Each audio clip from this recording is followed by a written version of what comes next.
नमस्कार, आप सभी दोस्तों का इस YouTube चैनल मौर्य बीज भंडार पर बहुत-बहुत स्वागत है। आज की जो वीडियो है वो बहुत ही ज़्यादा इम्पोर्टेंट है उन सभी किसान भाइयों के लिए जो कि आलू की खेती करते हैं। अगर उनके मन में पीजीआर को लेकर, हार्मोन्स को लेकर या हर्बिसाइड को लेकर कोई भी प्रकार के प्रश्न या भ्रम होते हैं, तो वो इस वीडियो को ज़रूर देखें। मैं इस चैनल के माध्यम से टॉपिक वाइज आपको सारी डिटेल में जानकारी दूँगा दोस्तों। किसी भी प्रकार की कोई भी समस्याएँ खेती से संबंधित नहीं होने वाली है। सबसे पहला हम आज जो बात करने वाले हैं बहुत ही इम्पोर्टेंट है दोस्तों। हमारे बहुत सारे किसान भाई जिनके मन में कहीं न कहीं कुछ न कुछ प्रश्न आते हैं और वो ये हैं दोस्तों कि आलू की फसल में क्या टुफोर्डी के स्प्रे से आलू का साइज़ बढ़ता है या नहीं बढ़ता है? ये एक जो भ्रम है, ये जो एक बातचीत है, आज हम इस वीडियो में कवर करने की कोशिश करेंगे और सारे के सारे प्रश्नों के उत्तर इस वीडियो में देने की कोशिश करेंगे। सबसे पहले दोस्तों हम ये समझेंगे कि क्या वास्तव में सच में हम आलू में टुफोडी का स्प्रे कर सकते हैं, है ना?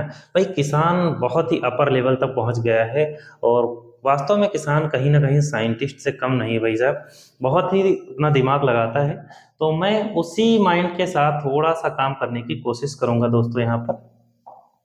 समझेंगे कि किसानों की जो भी भाषाएँ हैं, क्या वास्तविकता रूप में हम भी उनको अप्लाई कर सकते हैं? क्योंकि कहीं न कहीं अगर आप वीडियो देख रहे हो तो आप भी किसान ही होंगे, है ना भाई साहब? तो चलिए हम सबसे पहले समझते हैं दोस्तों टुफोर्डी क्या है? टुफोर्डी को अगर हम इसके फुल फॉर्म की बात करें तो इसको हम 2,4 डाइक्लोरोफिनॉक्सी एसिड के नाम से भी जानते हैं। ये इसका पूरा नाम जो टुफोर्डी नाम से जाना जाता है ना? टुफोर्डी क्या है? तो ये एक प्रकार का दोस्तों हर्बिसाइड है। हर्बिसाइड का मतलब है खरपतवारनाशी है और खरपतवारनाशी कौन सा है? तो ये एक चौड़ी पत्ती का खरपतवारनाशी है। चौड़ी पत्ती का खरपतवारनाशी है और बहुत ही पुराना प्रोडक्ट है और आज तक कभी फेल भी नहीं हुआ। ऐसा ये प्रोडक्ट माना जाता है वास्तविकता रूप में। नहीं, जितने भी हर्बिसाइड आज तक बने हैं कहीं न कहीं दोस्तों फेल ज़रूर होते हैं, लेकिन टुफोर्डी आज तक किसी भी पैमाने पर फेल नहीं हुआ है। चौड़ी पत्ती का कोई भी खरपतवार हो आसानी से कंट्रोल कर लेता है। ये ज़्यादातर इसका जो प्रयोग है वो दोस्तों गन्ना वर्गीय फसल में किया जाता है। इसके अलावा इसका प्रयोग धान में किया जाता है। इसके अलावा जो गेहूँ की फसल होती है उसमें इसका प्रयोग किया जाता है और भी बहुत सारी फसलों में इसका प्रयोग होता है। ज़्यादा हम इस पे बात नहीं करने वाले हैं। हर्बिसाइड के साथ-साथ दोस्तों ये एक प्रकार का हार्मोन भी है। हार्मोन के बारे में मैंने आपको बताया था कि पौधों में 5 प्रकार के हार्मोन होते हैं, जिसमें मैंने एक हार्मोन की बात की थी और वो थी हमारी ऑक्जिन हार्मोन।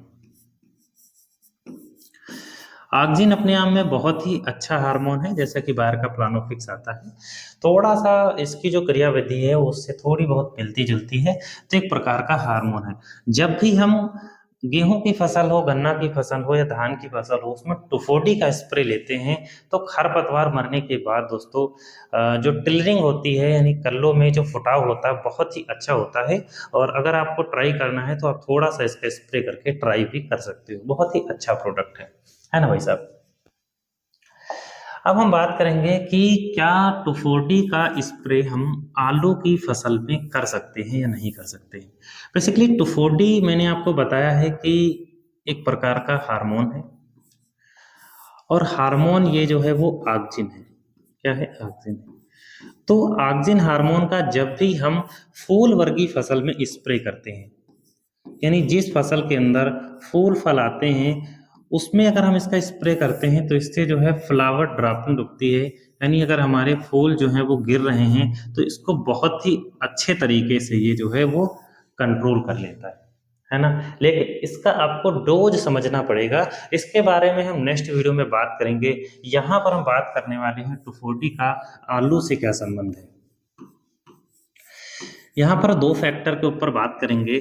सबसे पहला जो है दोस्तों वो है साइज़। क्या टुफोडी स्प्रे से जो आलू का साइज़ है वो बढ़ता है? और दूसरा यहाँ पर हम बात करेंगे दोस्तों कंदों की संख्या। ये 2 फैक्टर ही हैं जिनके ऊपर हम बात करेंगे। वीडियो को शुरू से लेकर अंत तक ज़रूर देखना। आपको बहुत ही सस्ते में है नया टॉनिक यहाँ पर देने की कोशिश करेंगे।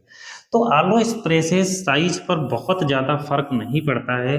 आलू में जब भी 2,4-D का स्प्रे करते हैं तो साइज बहुत प्रॉपर नहीं बनता, अगर थोड़ा बहुत बनता भी है तो उसके अलावा हमारी जो क्वालिटी होती है वो डाउन हो जाती है ना।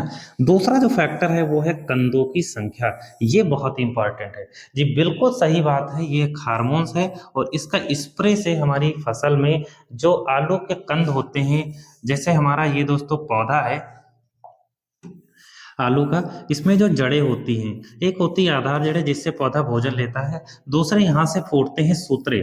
सूत्रे जो फूटते हैं उससे जो आलू होते हैं उसमें छोटे छोटे से ट्यूबर्स लगते हैं, तो इसका जब भी स्प्रे करते हैं तो ट्यूबर की ये जो संख्या होती है बढ़ती है और साथ में नए सूत्रों का जहाँ पर जो विकास होता है, टिलरिंग का विकास होता है ना। तो ये थोड़ा सा मैंने यहाँ पर समझने वाली बात आपको बताई है, उम्मीद है आपने इस बात को बहुत ही अच्छे तरीके से समझा होगा।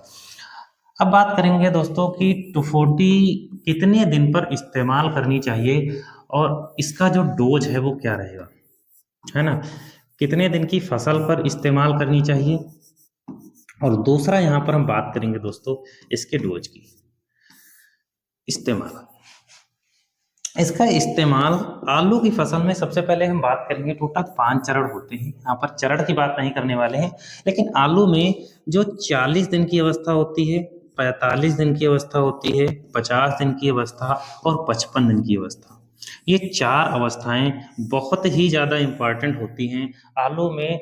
ट्यूबर्स की संख्या का निर्धारण के लिए कितनी मात्रा में ट्यूबर्स बनेंगे, ये 40, 45, 50 और 55, ये 4 दिनों यानी ये 40 से 55 दिन की या 55 से 60 दिन की अवस्था पर ही निर्धारण होता है कितनी संख्या में आलू बनेंगे, ये है ना।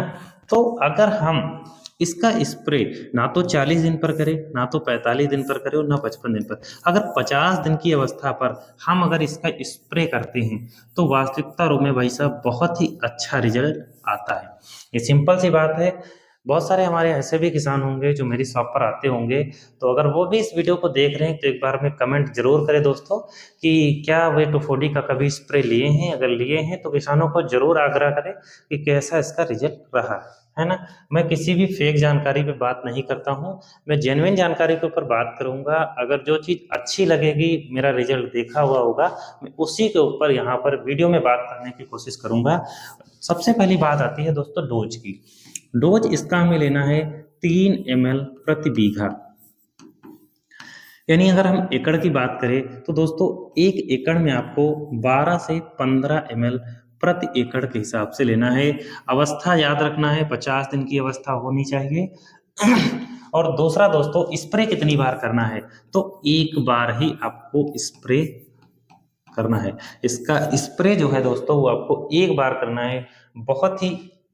बहुत ही जबरदस्त और बहुत ही यूनिक रिजल्ट आपको देखने को मिलेगा। दोस्तों खेतीबाड़ी से संबंधित बहुत सारे भ्रम जो हैं, वो बहुत सारी बातें जो आप अपने मन में सोचा करते हो, लेकिन वास्तविकता रूप में आपको उनका जवाब नहीं मिल पाता है।